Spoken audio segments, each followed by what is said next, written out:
प्रकरण 11. भूत बंगला आणि मदतीचा ओघ. कोणतंही सामाजिक काम उभं करताना एका ध्येयानं प्रेरित होऊन स्वतःला त्यात झोकून देणं खूप गरजेचं असतं. कारण समाज आणि भोवतालची परिस्थिती तुम्हाला सतत जोखून आणि पारखून बघत असते. त्यामुळे कठीणातल्या कठीण प्रसंगातही तुम्ही तुमच्या ध्येयापासून विचलित न होता आपलं काम नेटानं करत राहिलात तर एक ना एक दिवस समाज तुमच्या बरोबर येतो. नुसता बरोबर येत नाही, तर विविध रूपात मदतीचा हात पुढे करतो. इंदिराबाई ते हळबे मावशी ह्या प्रवासात आपल्याला हेच जाणवतं. या प्रवासात मावशींना घसघशीत मदतीचा पहिला हात दिला तो राजवाडे यांनी. आपला संपूर्ण वाडाच त्यांनी देणगी रूपात मातृमंदिरच्या हवाली केला. पण बराच काळ तिथे कोणी राहत नसल्याने त्याला भूत बंगल्याचं स्वरूप आलं होतं. लोकांच्या मनातही तो तशाच स्वरूपात होता. त्यामुळे जनमानसातली या जागेविषयीची प्रतिमा पुसून टाकत ती मातृमंदिरसाठी वापरात आणणं हे एक नवं आव्हान मावशींसमोर होतं. अर्थात रुग्णालयाच्या विस्तारासाठी मोठी जागा हवी होती आणि ती ह्या वाड्याच्या रूपाने उपलब्ध झाली होती. त्यामुळे त्यांनी भूत बंगल्यातील प्रवेशाचं आव्हान स्वीकारलं. भूताखेताची मनातली अंधश्रद्धा दूर करणं त्यांना फारसं अवघड गेलं नाही. ह्याचं कारण या वाड्याचाच काही भाग त्या अगोदरपासून वापरत होत्या. आता वाड्याचा आतला भाग वापरात आणायचा होता. त्यासाठी पडझड झालेला पूर्ण भाग पाडून त्या जागी नवं छप्पर त्यांनी टाकून घेतलं. शिवाय आजूबाजूचा परिसर स्वच्छ करून घेत विहीर, हौद यामध्ये सुधारणा करून घेतल्या. सुमारे 3,000 रुपये खर्च करून वाड्याचा आतला भाग वापरायला सुरुवात केली. त्यामुळे लोकांचा त्या जागेतला वावर वाढला आणि आपोआपच भूताची भीती निघून गेली. रुग्णालयाचा विस्तार आणि नाविन्यपूर्ण उपक्रम राबवण्यासाठी आवश्यक जागा उपलब्ध झाली खरी, पण दैनंदिन खर्चासह नवी इमारत उभारणं, नवी साधनं खरेदी करणं यासाठी निधीची गरज होती. तो कसा उभा करायचा हा प्रश्न मोठा होता. कारण सुरुवातीच्या काळात कमी खर्चात काही गोष्टी करता आल्या आणि त्यासाठी काही रक्कमही होती ती वापरता आली. पण आता जवळची सगळीच रक्कम संपली होती आणि उठसूट कोणासमोर हात पसरणं मावशींच्या तत्वात बसत नव्हतं. रुग्णांकडून घेतली जाणारी फी देखील माफक होती. खाजगी दवाखान्यांप्रमाणे ती वाढवता आली असती. परंतु पैसे मिळवणं हा आपल्या कामामागचा हेतू नाही. आरोग्य सेवा जास्तीत जास्त लोकांपर्यंत पोहोचवणं हा हेतू आहे. त्यामुळे ती माफक दरातच उपलब्ध असली पाहिजे. किंबहुना पैशाअभावी ती कोणाला घेता येत नसेल तर अशा लोकांसाठी ती मोफत पुरवली पाहिजे, अशी मावशींची अगदी सुरुवातीपासूनची भूमिका होती. त्यामुळे खर्चाची जुळवाजुळव करण्याची कसरत त्यांना सातत्याने करावी लागत होती. पण म्हणून त्यांनी या भूमिकेशी कधीही तडजोड केली नाही. याचमुळे पहिल्या 5 वर्षात मातृमंदिरच्या आरोग्य सेवेचा 7,500 लोकांनी लाभ घेतला. त्यात 500 महिलांची बाळंतपणं झाली होती आणि 1,300 रुग्णांवर मोफत उपचार करण्यात आले होते. अशी सारी पार्श्वभूमी विचारात घेता मोठा निधी गरजेचाच होता. तो रीतसर मिळवायचा तर काही कायदेशीर बाबींची पूर्तता करणं गरजेचं होतं. हे मावशी आणि चंद्राताई यांच्या ध्यानात आलं आणि आपण अद्याप संस्थेची रीतसर नोंदणीच केलेली नाही याची त्यांना जाणीव झाली. तेव्हा 1955 साल सरलं होतं आणि 1956 सालाला सुरुवात झाली होती.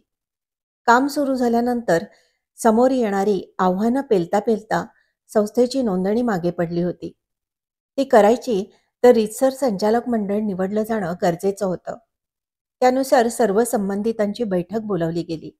त्यात डॉक्टर पी.व्ही. मंडलिक, राजवाडे, ममा वैद्य, गोविंदराव शिंदे, अर्जुनराव विचारे आणि बंडोपंत जोशी या सर्वांची निवड संचालक मंडळाचे सदस्य म्हणून केली गेली. मुंबईच्या मंजुळा भिडे आणि चंद्राताई किर्लोस्कर यांची संस्थेच्या चिटणीसपदी निवड केली गेली. तर संस्थेच्या विश्वस्त म्हणून सर्वानुमते इंदिराबाई हळबे यांच्या नावाला संमती मिळाली. अशा या पहिल्या संस्थापक संचालक मंडळाच्या वतीने अर्ज करून विश्वस्त संस्था नोंदणी कार्यालयात संस्थेची 1956च्या जानेवारी महिन्यात नोंदणी करून घेतली आणि मातृमंदिर देवरुख या नावाची संस्था कायदेशीररित्या अस्तित्वात आली. या नोंदणीच्या वेळी मावशींना भाऊ तेंडुलकरांची फार तीव्रतेने आठवण झाली. कारण ही संस्था खऱ्या अर्थानं त्यांच्यामुळे अस्तित्वात आली होती. अगदी सुरुवातीच्या देवरुखमधल्या वास्तव्यात भाऊंशी झालेला परिचय आणि मूरच्या शिबिरात त्यांनी घेतलेलं वचन, यामुळेच तर मावशी हा सारा प्रवास करू शकल्या होत्या. रत्नागिरी जिल्ह्यातील एक तळमळीचे सामाजिक कार्यकर्ते म्हणून भाऊ तेंडुलकर यांचा त्या काळच्या तरुणांवर मोठा प्रभाव होता. तो इंदिराबाईंवर न पडता तरच नवल होतं. म्हणूनच मूरच्या शिबिरात भाऊंनी मागितलेलं वचन त्यांनी कसलेही आढेवेढे न घेता दिलं होतं आणि पुढे देवरुखला येऊन आरोग्याच्या क्षेत्रात काम करून ते पाळलंही. मात्र ते बघायला भाऊ नव्हते.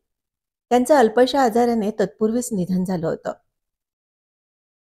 मात्र त्यांनी मांडलेली ग्रामीण आरोग्य सेवेची कल्पना आणि ती साकारण्यासाठी भाऊंनी आपली निवड करणं, ह्याचं त्यावेळी इंदिराबाईंना खूप अप्रूप वाटलं होतं.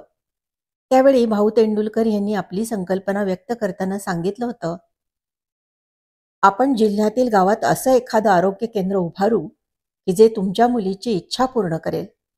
त्याच वेळी ते संपूर्ण जिल्ह्याला मातृस्थानी असेल.